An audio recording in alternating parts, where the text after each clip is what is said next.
GST ద్వారా వచ్చిన income ఎక్కడెక్కడ వెళ్ళిపోయింది?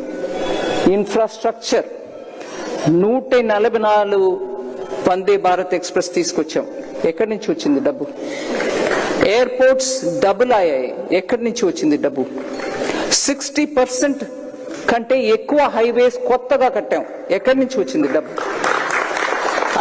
అదే రకంగా డిఫెన్స్ సెక్టర్ లో ఎక్స్పోర్ట్స్ ఇంక్రీజ్ అయింది 34 times. ఇవాళ మన డిఫెన్స్ ప్రొడక్ట్స్ బయట దేశానికి వెళ్తున్నాయి. దానికి కావాల్సిన ఇన్ఫ్రాస్ట్రక్చర్, డిఫెన్స్ కారిడార్, స్టార్టప్స్ కి అక్కడ ఇన్విటేషన్ ఇవ్వడం, వాళ్ళకి ప్రోత్సాహం ఇవ్వడం, టాలెంట్ ఫండ్ ప్రొవైడ్ చేయడం, స్టార్టప్స్ కి రిజిస్ట్రేషన్ టైం లెంత్ 10,000 crore ఇవ్వడం, అది ఎన్హాన్స్ అయ్యి ఇవాళ 20,000 crores వరకు పోవడం. ఎక్కడి నుంచి వచ్చింది డబ్బు? మనం చేసే జిఎస్టీ ట్యాక్స్ ద్వారానే వస్తుంది. అట్లాగే వెల్ఫేర్ స్కీమ్స్, చాలా మంది అంటారు నేను ట్యాక్స్ కడుతున్నా, అక్కడ ఫ్రీగా ఎవరికో ఏదో ఇస్తున్నారు. మన మధ్యలో ఉన్న బీద వాళ్ళకి మనం సపోర్ట్ చేయకుండా ఎలా ముందుకు వెళ్తాం? ప్రధాన మంత్రి గారు కమిట్మెంట్ దాంట్లో ఉంది కాబట్టి 90 times more increase in DBT transfer. అంత డిబిటీ కథ సెపరేట్ గా మనం చెప్పవచ్చు. 90% ఇంక్రీస్ అయిందని అంటున్నాం. యాక్చువల్లీ దగ్గర 3 లక్షల కోట్ల రూపాయలు మిగిలింది గవర్నమెంట్ కి. అంతమంది బోగస్ వాళ్ళందరినీ తీసేసాం. ఆధార్ బెనిఫిట్ కార్డు చూపించు, ఆధార్ బ్రిడ్జ్ ద్వారా ఆథెంటికేట్ పెట్టు.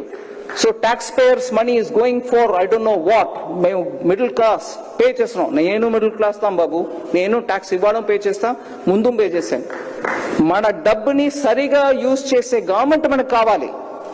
ఆ డబ్బుని వేరెక్కడో ఖర్చు పెట్టడానికి గవర్నమెంట్ అక్కర్లే మనకి.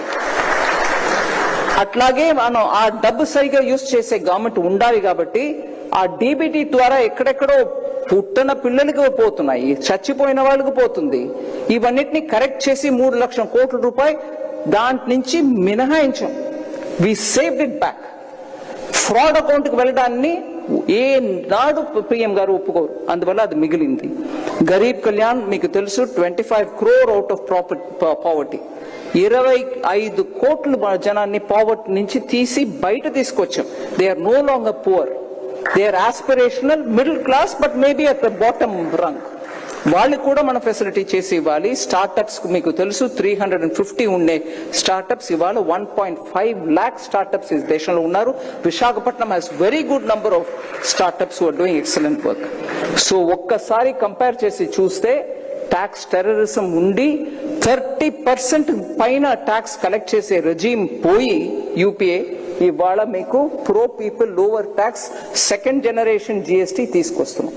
సెకండ్ జనరేషన్ జిఎస్టీ తీసుకొస్తున్నాం. జనాల్లో మంచి వెల్కమ్ ఉంది అని అన్న వెంటనే ఆపోజిషన్ పార్టీలు ఉన్నవాళ్ళు అప్పుడైతే నువ్వు ఒప్పుకుంటున్నావా 8 సంవత్సరాల నుంచి హైయర్ రేట్ ఆఫ్ ట్యాక్స్ జనాన్ని ఎక్స్‌ప్లాయిట్ చేస్తున్నావని అని ఒక ప్రశ్న అడుగుతున్నారండి. 8 సంవత్సరం ఒక్క కంట్రీ ఒక్క ట్యాక్స్ చేసి యాక్చువల్ అప్పుడు 2017లో తీసుకొచ్చిన స్ట్రక్చర్ ఏంటి?